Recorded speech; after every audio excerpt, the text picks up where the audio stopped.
Hello students, welcome to your channel Zebish English Classes. I hope you all are good, and in today's video lecture I have picked up this book Treasure Trove, which is from ICSE board for the students of 9th as well as 10th standard. And the poem that I have taken up today is this poem Abou Ben Adhem, written by Leigh Hunt. Leigh Hunt is an English poet, and this poem Abou Ben Adhem is a very beautiful poem. This poem is all about the saintly character Abou Ben Adhem. Now, what is a saintly character? Saintly character is a character like a saint or a virtuous person, somebody who is very good, who has got good traits or characteristics as a human being. And what is the best trait or the characteristic that should be there in a human being to be considered as a virtuous or a saintly person? That is none other than humbleness, generosity, kindness, and love towards the other human beings or towards their fellow beings. One who is humble, kind, generous, and loving towards their fellow beings is the best person in the eyes of God. And therefore, it is said or believed in all the religions that the best way to serve God is by serving humanity, or the best way to serve God is by serving the mankind.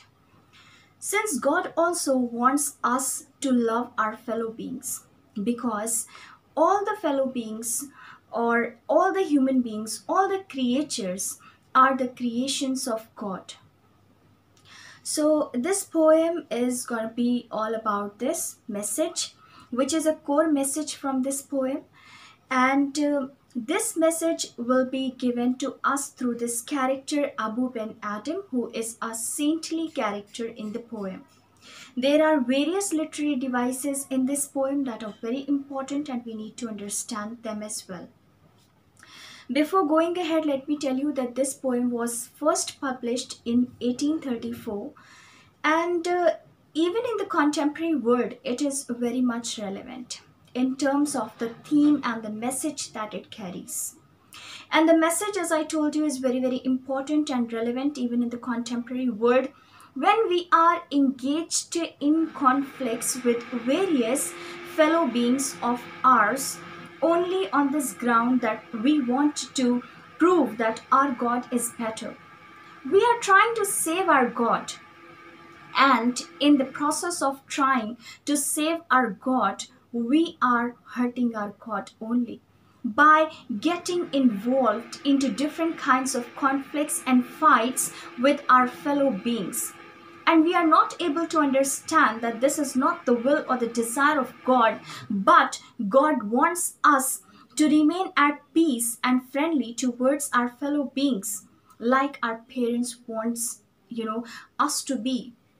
Like if we are three siblings, suppose we are 4 siblings, and we keep on fighting with each other on this ground that we love, I say I love my parents a lot, and more than my sister. My sister says no, she loves them more than me. Then my brother says that he loves them more than us. This is how, if we fight with each other in this claim that I love my mother and father more than my other siblings, my parents will never be happy about this.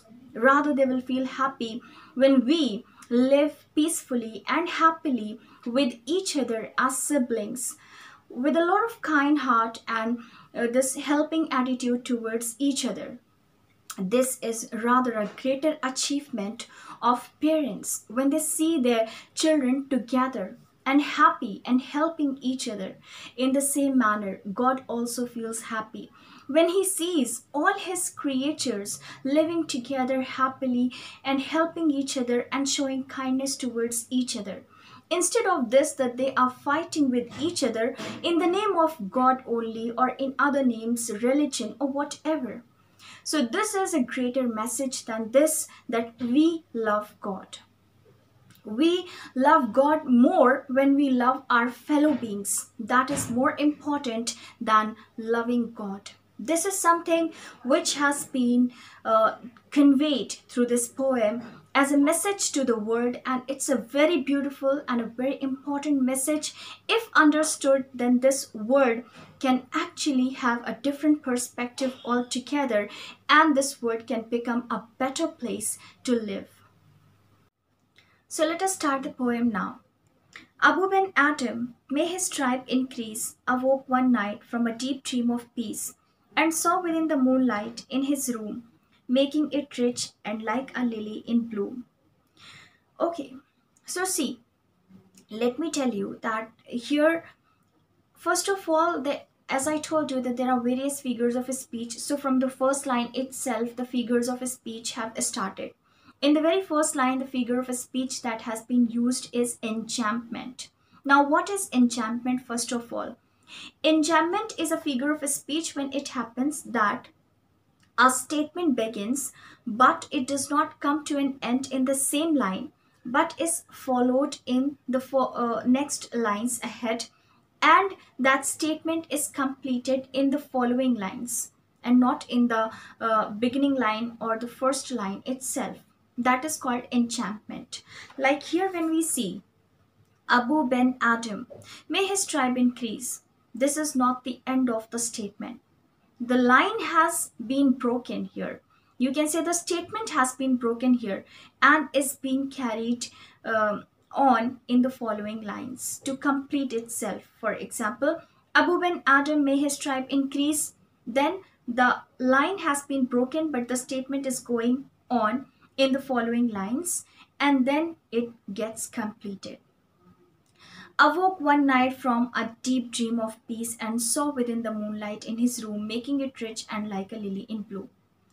So this was enchantment, as I just told you. Now let us understand who is Abou Ben Adhem. I told you he is a saintly character. May his tribe increase means the poet wants to say that he wants such a character or such a person to increase in number in the world so that this world can become a better place to live. Obviously, if people around us are good and loving and humble and generous, then this world will become a heavenly place, a better place to live. Therefore, the poet is wishing that such a person should increase in number in the world. What kind of a person? People like Abou Ben Adhem. May his tribe increase. Now, the poet is telling you about this event that one night it happened that he was in deep sleep, and all of a sudden he woke up from that deep sleep. So, in the second line, there is a figure of a speech called alliteration. Now, what is alliteration? Alliteration is a figure of a speech when it happens that in a single line itself, more than two words are such that have got the same first letter, and that same first letter is a consonant sound pronouncing letter. So that is called alliteration. For example, awoke one night from a deep dream of peace. So deep dream, these are the two words in a single line that have got the same first letter, and that first letter is a consonant sound letter, that is D. So D is repeating itself in two words in the beginning of the word, and D is a consonant sound letter. That's why it is a figure of speech called alliteration. So Abou Ben Adhem, whom the poet wants to increase in number, such a person, the poet wants that people like Abou Ben Adhem should increase in number in the world. And then he's saying, or rather telling you about this event, which is related to Abou Ben Adhem, that he had, woken up one night, and when he woke up from a deep sleep of peace, that means he was sleeping peacefully. And this peace word is also an indication of something which is called symbolism. So there is also a figure of a speech called symbolism. Now, what is symbolic? Peace word is symbolic of spirituality.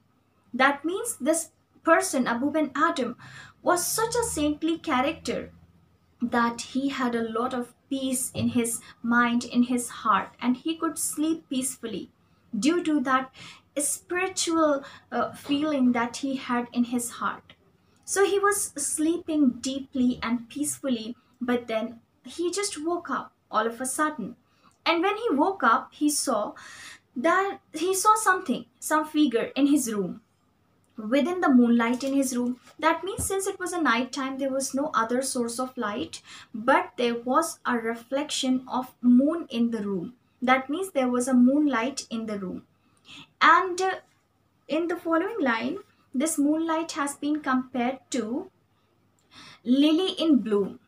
That means the moonlight, since the moonlight is white in color, kind of white in color, that's why it has been compared to the blooming of lilies at a place. Lilies are the flowers that are white in color, and if we see them blooming together, a lot of lilies blooming together at a place, obviously you will find that place getting white.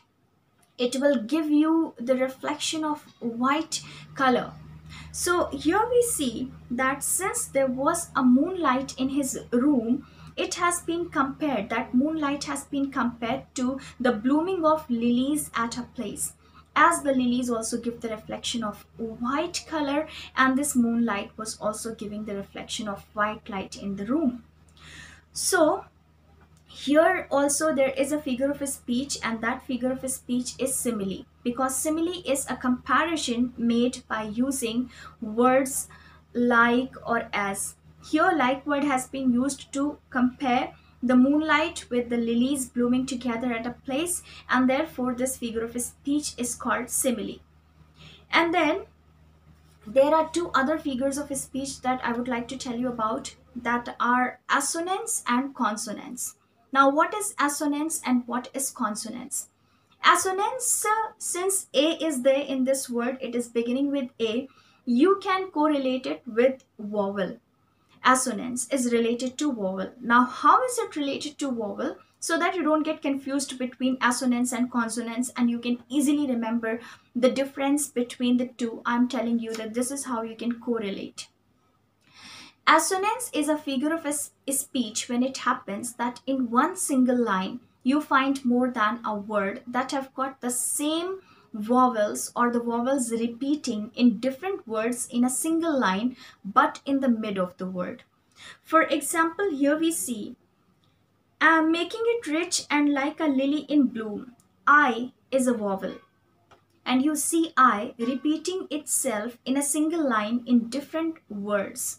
That is making I, it has got I, rich, it, rich, like, lily, in. So all these words have got the repetition of this vowel I in the mid of the words, and therefore it is called assonance.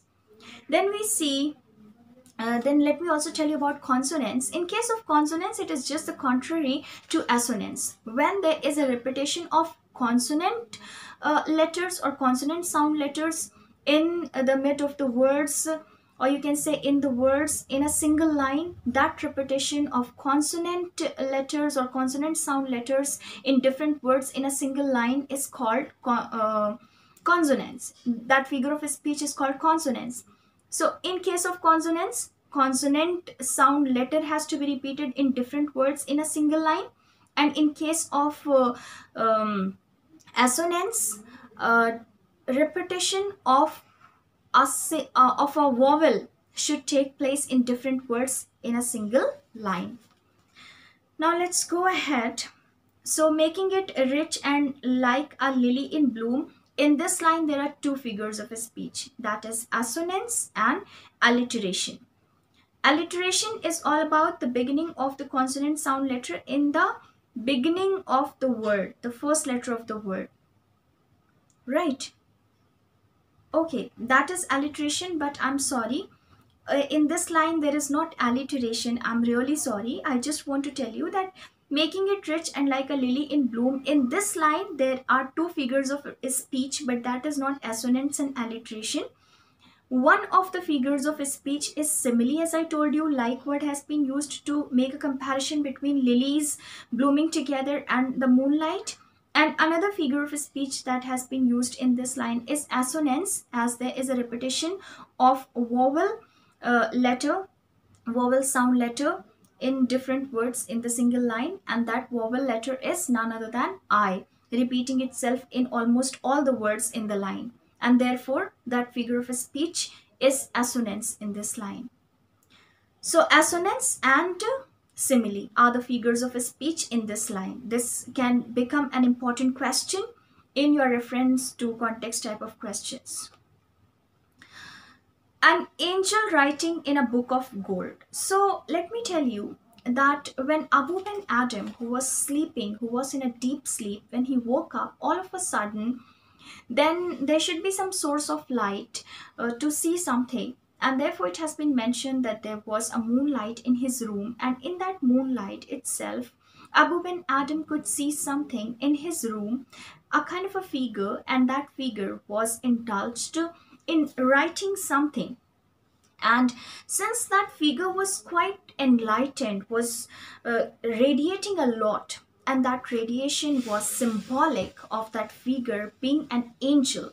It was indicating that the figure was an angel, and that angel looked indulged in writing something in a book of gold, which is again symbolic of spirituality.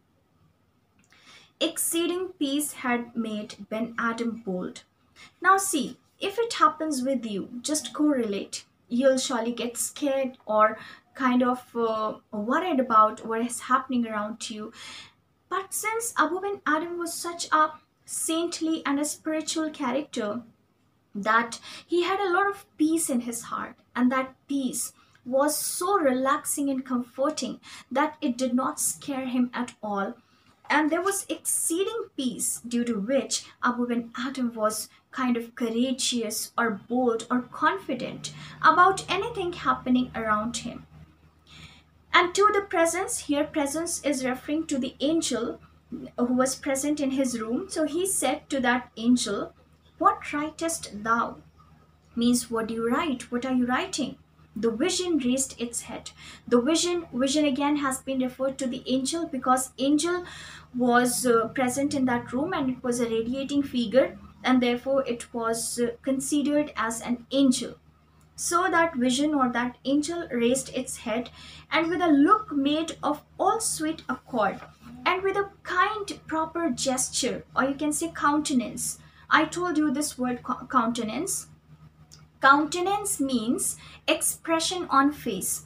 So the expression on the face was such a sweet one, such a loving and a friendly, amiable one, that it was very, you can say, peaceful. It was very nice, beautiful. Answered. That means the angel answered in a very polite, in a humble and a beautiful manner. The names of those who love the Lord. This is a very important line of this poem. Please underline this. The names of those who love the Lord. That means the angel replied to Abou Ben Adhem that he was writing the names of all those people who claim to love God, or who actually love Lord a lot. So he was writing those names. Then obviously Abou Ben Adhem became very inquisitive or curious about knowing about himself, and he asked, "And is mine one?" That means, is there my name as well in the list of those people who love Lord a lot? Nay, not so. Means no, it is not so. And again in this line, nay, not so, you can see that there are two words that have got the same first letter, and that is a consonant sound letter repeating itself in the beginning of the word in the single line, and that is why it is alliteration. So he's saying, have you got my name as well in the list? But then the answer was given by angel to Abou Ben Adhem that there was no mention of this name. That means his name, Abou Ben Adhem's name, was not mentioned in the list. It was not there in the list, replied the angel. Abu spoke more low. And that means he became more humble, more generous. See, whenever we get such refusals or denials or such negative responses, we tend to become hateful or kind of jealous, or whatever negative emotions are there that start rising in us. But then we see, contrary to that, Abou Ben Adhem must have felt a bit upset about it, but he became more polite and more friendly towards him and said, "But cheerily still," means still happily, still delightfully, and still confidentially, he said, I pray thee, thee means you, I pray you then, write me as one that loves his fellow men. Again, a very important line. Please underline this. The names of those who love the Lord was an important line I asked you to underline. Now underline this line as well. I pray you then, write me. Again, it is an enchantment, as you can see. Write me as one that loves his fellow men. At least you should be writing my name in the list of those people who love the fellow beings, who love other human beings that are also the creation of God. So Abou Ben Adhem is satisfied with that answer. It's okay if my name is not there among those who love Lord, but at least I want my name to be there in the list of those who love the human beings, who love mankind, who love their fellow beings, who love other creations of God. And that was claimed and asked or requested by Abou Ben Adhem to the angel. Then what happened ahead? The angel wrote and vanished. The angel wrote and vanished means disappeared, went away. After writing that, the angel had disappeared. The next night, it came again with a great awakening light. So, this great awakening light, as I told you, is symbolic of spirituality or divine presence. So, it happened that the next night, again, that angel turned up in the room of Abou Ben Adhem and showed the names whom love of God had blessed. And that angel showed the names of all those people to Abou Ben Adhem who were blessed by the love of God. That means God had claimed or said to love these people the most. God had blessed these people with his love. So the list of such names had been brought by the angel to Abou Ben Adhem that night, and the angel showed the list of those names to Abou Ben Adhem, telling him that these are the names, these are the people who have been blessed by the love of God, whom God has blessed with his love. And lo, that means look, Ben Adhem's name led all the rest. In that list, Abou Ben Adhem's name was on top. It was leading the other names. And why so? The question arises why. However, Abou Ben Adhem's name was not there in the list of those people who love the Lord. Then why is Abou Ben Adhem's name is there in the list of those people whom God loves? Just because God loves those people who love mankind, who love humanity, who understand the importance of loving the creation of God. And as I told you, that this is the best way to love God and to serve God, by serving mankind, by serving humanity. And that was the most important or the core message or the theme of the poem that was conveyed by the poet Leigh Hunt here. So I hope you understood this poem. And one more figure of speech is there in this poem, that is imagery. And imagery is such a figure of speech which involves all your five sense organs, like when it is said that an angel is found in the room of Abou Ben Adhem writing in a book which is of gold. So there are so many things that have been described to you, or you can say entire picture has been described to you. Now you start imagining that picture, because the picture is not in front of you. You are not visualizing, simply reading. But then that visualization start occurring to your mind. You start imagining just because the picture has been described. So such a description of a picture or anything that involves your sense organs to actually conceive that idea, or to, you can say, to perceive that idea well. Yeah, I should say perceive that idea well. So when it happens that you are given such a description that involves your sense organs to perceive it in a better way, that is called imagery. For example, here this picture was given about an angel writing in a book of gold. and there you kind of start visualizing or start imagining, and that is called imagery. So these are the various figures of speech that have been used in this poem. I hope I've told you almost all. And once I have told you about one figure of a speech and it repeats itself in the following lines or other lines of the poem, then you should be able to find out. You should be vigilant and alert enough to catch it yourself. So I hope you understood the poem and the message, which is very beautiful. And I think you should not only be understanding this message for the sake of your syllabus or for the sake of your exam, but also you should inculcate it in your real life, practically, pragmatically, because actually, if we become like this, then this world will surely become a better place for us to live. Thank you so much for watching.